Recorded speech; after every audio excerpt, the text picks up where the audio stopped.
right, good morning. We're here day 2 in Hawaii. Where are we? We are on the west side at Makua Keau. There, what Pete said.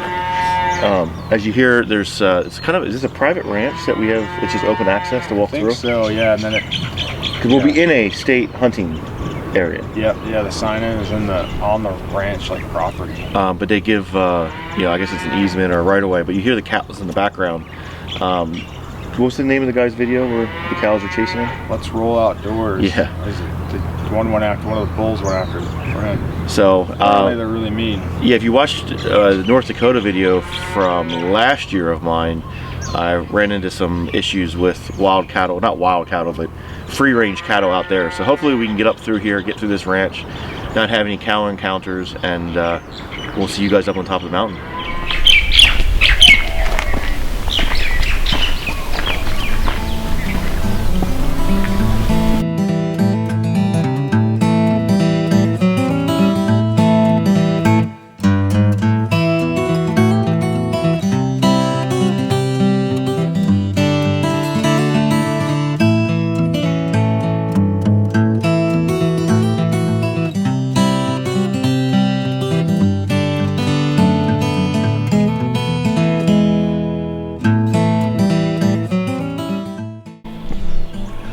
What's the situation that we're in right now, Pickle? This cow wants to eat us. Hey, let's go. Come on.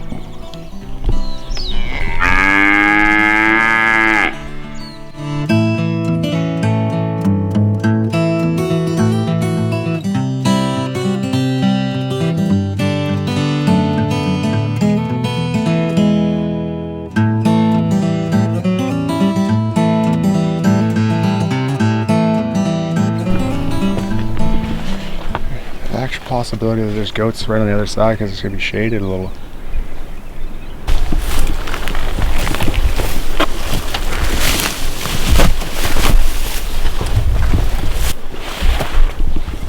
Hear them all?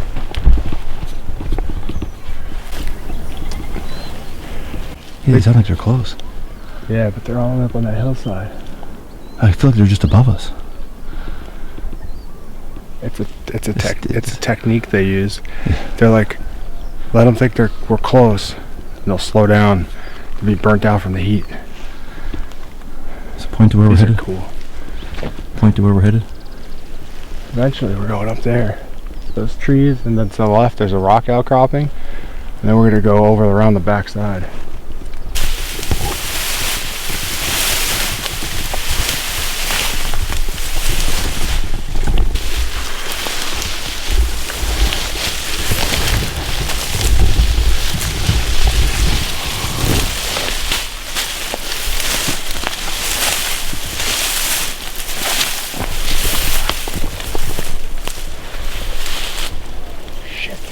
What? The fence runs this way.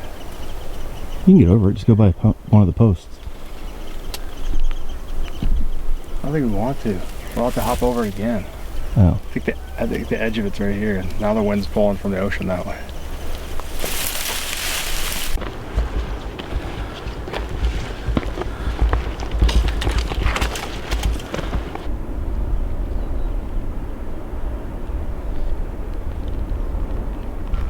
So we're about 3/4 of the way up to the top of where we wanted to get to, and we just started getting in some really fresh sign. We actually see the ground's wet where they just peed and some fresh scat, and then there's all those rubs that I just videoed. So we're going to slide up here a little bit further, try to find a shady spot because I'm hurting. Starting to get a little nauseous from the heat. And there's absolutely no water up here, so you only have what you bring in. So you can try to find a shady spot, do some glassing, try to get the body to cool down a little bit.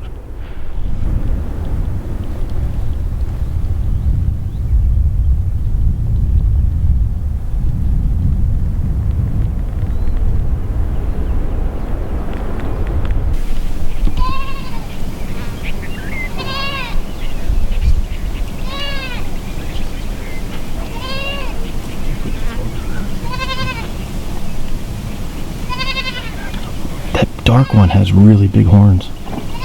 It's too big. There's a big one and a small one. There's a black and a brown walking around the hills, around the rock.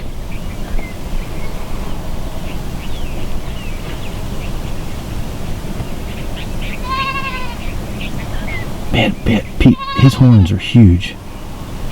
That dark one, do you see it walking? It's behind a brown one. It's to the left of the one that's talking.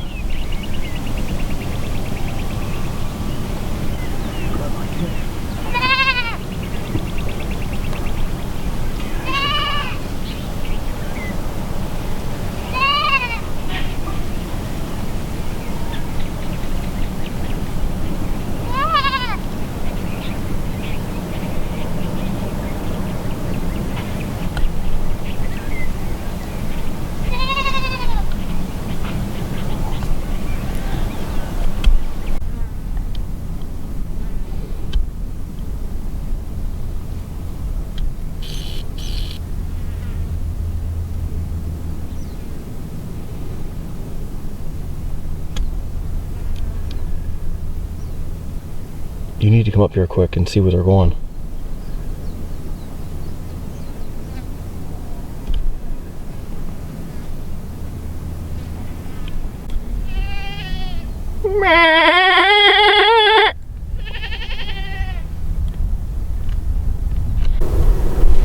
I can't tell which one's bigger, the brown one or the black one.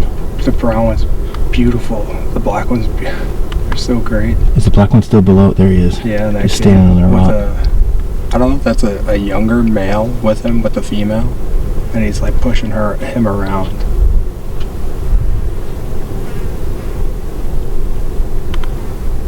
I apologize for how bouncy the camera is. They're coming down. I don't think they're leaving that area. They're quite comfortable. I think that, I don't know, man. The way she was acting and he was acting, it might be their breeding season. Yeah. So as I stand here glassing, we're trying to figure out if we should loop around and get above them and attempt to shoot down, or try to come in at their level.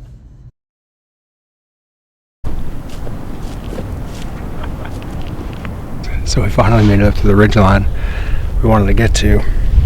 What we did, we spotted 3 mature males, maybe a juvenile, a female with some kids, right? Yeah. And then looks like a female in heat. That the 2 mature ones and the juvenile are chasing around. They're in a tough spot, but we're going to try to get at least in somewhat of a position to cut them off if they come this way, or maybe make a move on them. So you're going to go high and I'm going to stay low? Yeah. Well, low for where we are. As you can see, we're not really low. Or high. Or high. Kind of in between.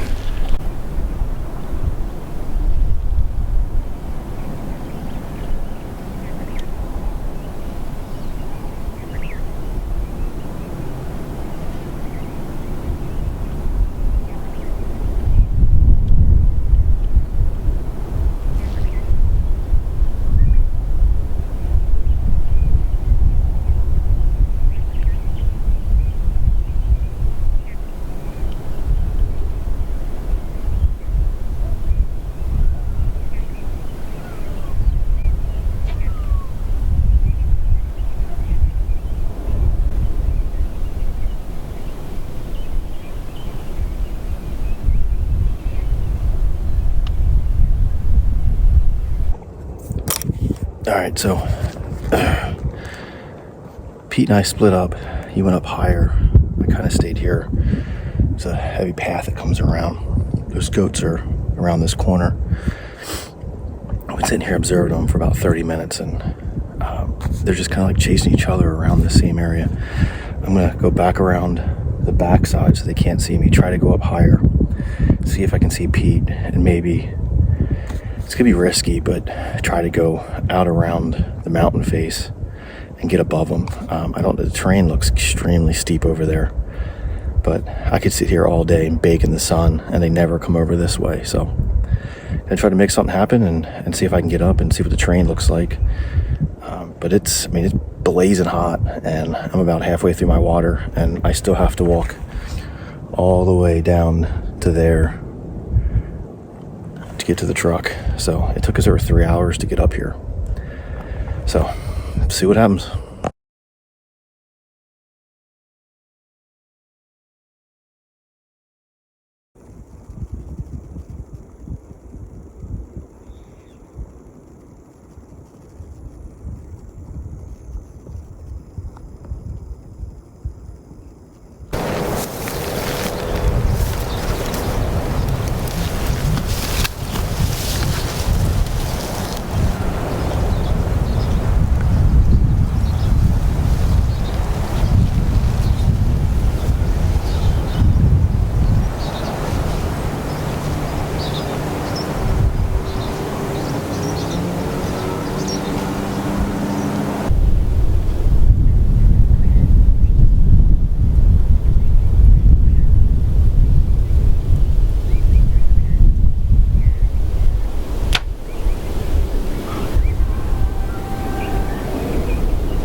So a little update. The wheels have fallen off the bus, and it has become an absolute dumpster fire. I ended up putting a stalk on that big black bull, Billy, I don't know what a male goat is, but the big black male goat that I had on video. Scrambled across the side of the mountain, got within 50 yards, took a shot, and I mean, just missed. You didn't see the shot because my GoPro battery was dead, and I didn't realize it until after I left my backpack.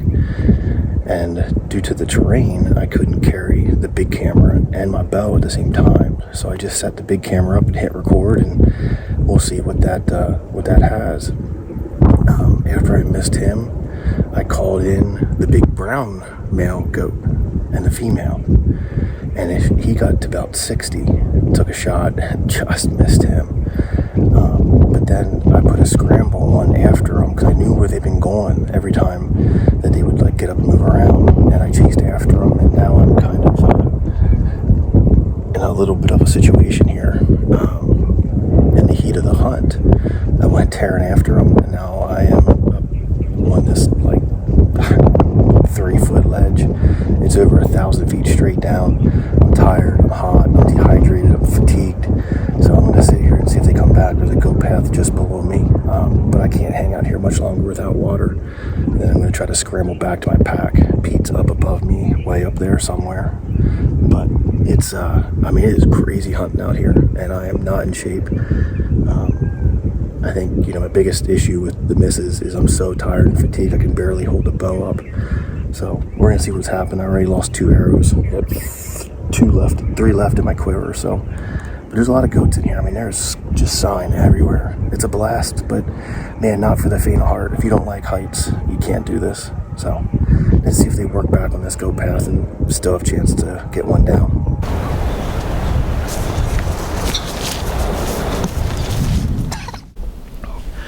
Went out there anyway, closed the distance exactly how I drew it up.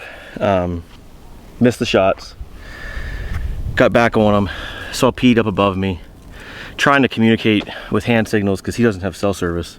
I think he might have shot one, I don't know, but we're gonna meet up over here, so I gotta grab my pack. But I'm smoked. This is 5.5 hours, limited water because there's nothing up here, so you're trying to conserve your water as you go, and we have a heck of a long way out of here yet, so link up with Pete and see what's going on. All right, so Dan and I kind of split up. I got above him. I was way up there. Dan, I think, made it down to that trail, or maybe against this wall.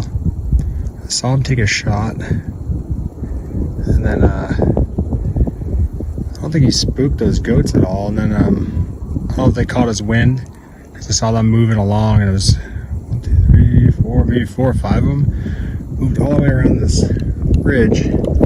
So I came across. I dropped my bag. Hopefully I can find it. I came across from up there all the way down, peer over this edge to see if they were there, but they were already down in the valley on the other side. There's actually a ton of them down there, but it's impossible to get to. So now I'm going to make my way back up to that point, I believe is where I dropped my bag, and then try to meet Dan. Hopefully he works his way around and I can meet him on that edge. I think it might be time to start trying to get out of here.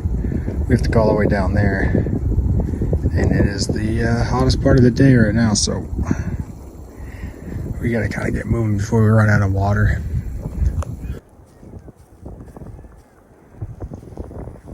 Man, that looks fake.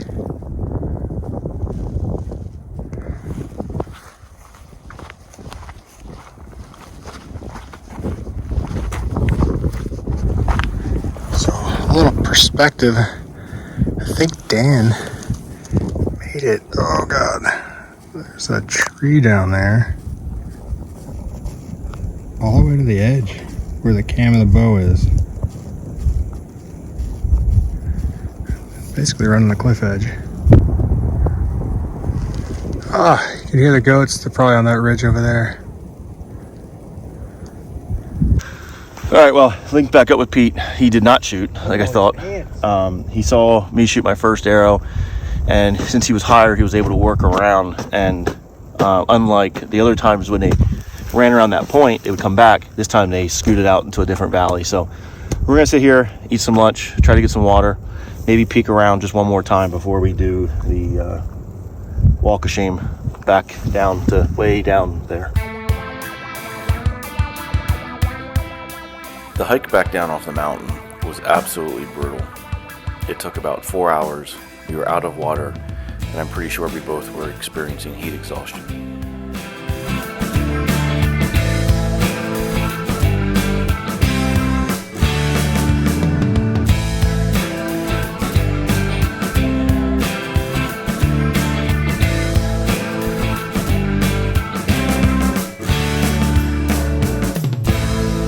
All right, we're almost back down to the truck. 8 hours. Once we get down there, it'll be 8 hours, and I think it was like almost 5 miles. How many do you think there were? I mean, I missed twice. Oh, that we were actively hunting? Yeah. Probably 4, because the one was a baby.